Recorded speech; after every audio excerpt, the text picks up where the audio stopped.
Hi, I'm Kevin Davin with HelpMyPickleballGame.com. Today, we're going to work on dinking. We're going to work on the proper mechanics of dinking to properly dink. To dink, you're going to use two muscles primarily in your body. Both are going to be gross motor muscles, not fine. So they control. And that's what you need to do a proper dink. You need to control the ball, control the paddle, control the movement of the ball the best you can. So those two muscles are going to be, number one, your thigh muscles. Your thigh is actually the strongest muscle in your body. I call it the shock absorber. It can take a ball coming at 80 miles an hour and it can stop it on a dime and put it back at 5 miles an hour. It allows you to slow the ball down and to control it going forward. The other muscle is your shoulder. This is what gives you lift. Not that alone, but that's primarily what gives you lift. When you stop a ball on a dime with using your thighs, then you use your shoulders to gently lift the ball back over, to softly put it wherever you want to put it, and to keep it in the kitchen. To keep it what I call unattackable. Rule 101 in pickleball, if you looked at my other videos, is if a ball is attackable, then it's not a good shot. So you want to be able to take the ball, slow it up, and then put it away from the paddles where they can attack and they have to let it bounce. It keeps the ball below the net at a neutral state. So what am I doing when I'm dinking? If I'm dinking, I'm going to be all the way up on the kitchen line. I don't want to give space because then that gives angles and it's harder for me to get the balls and to stay out in front on them. Number one, you want to be on the balls of your feet, shoulder width apart, leaning forward. Sometimes what I'll do is I'll take this hand and I'll put it behind my back, and that pushes me forward to where I'm playing the ball out here and not back here. Next thing is you want to have your knees bent. You want to get under the ball. Dinking is not a swing. It's a catch and lift. So one of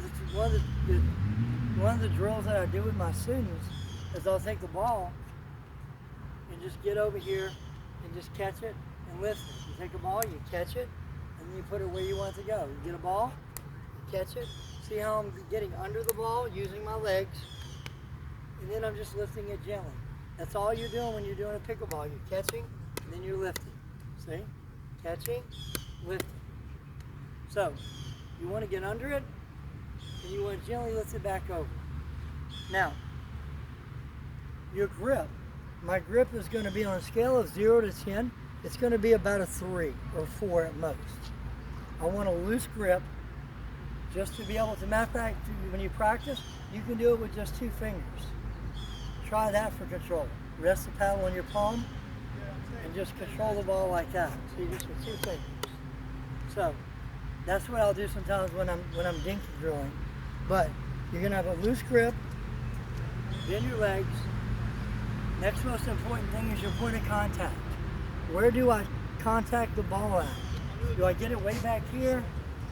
Do I get it way out here? If you were to take your arms and do this distance right here, that's your point of contact. If I put a plexiglass behind me and make this like the face of a clock, my contact's out here, 12 o'clock, 2 o'clock, 4 o'clock, 6 o'clock, 8 o'clock, 10 o'clock, 12 o'clock. I got to make contact out here because then I get under it and my paddle is open and I can lift it. If I let the ball travel back here, my paddle gets flat and then I just push it in the net. And if I reach too far, then I get too far under it and now I'm popping it straight up. So right here is your point of contact.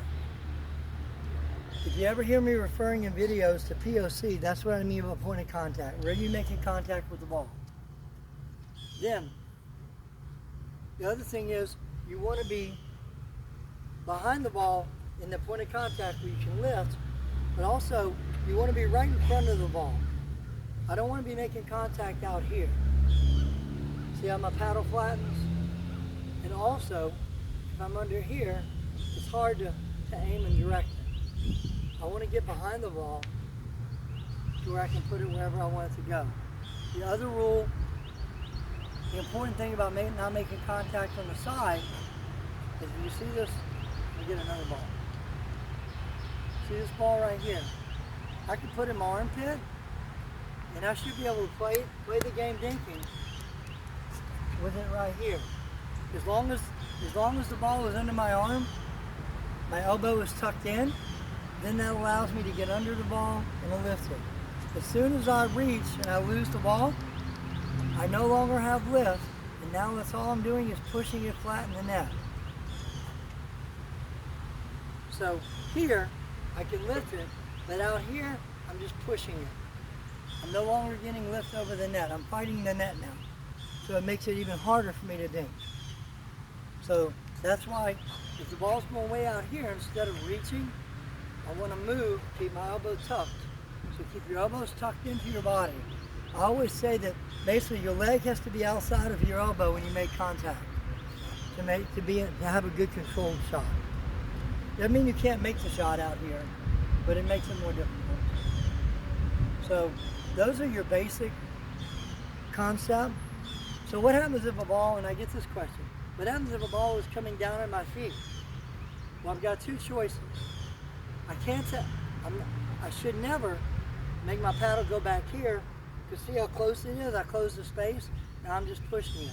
So instead, I either got to catch it out here, or I got to be willing to step back to keep that spacing in my body to get under it to lift it. Same thing over here. I never want to do this. I want to catch it out here, or I want to step back and put it. And if you step back, always come back to the line. Don't get used to staying back here, because then you put yourself in a compromising position. So that's your basic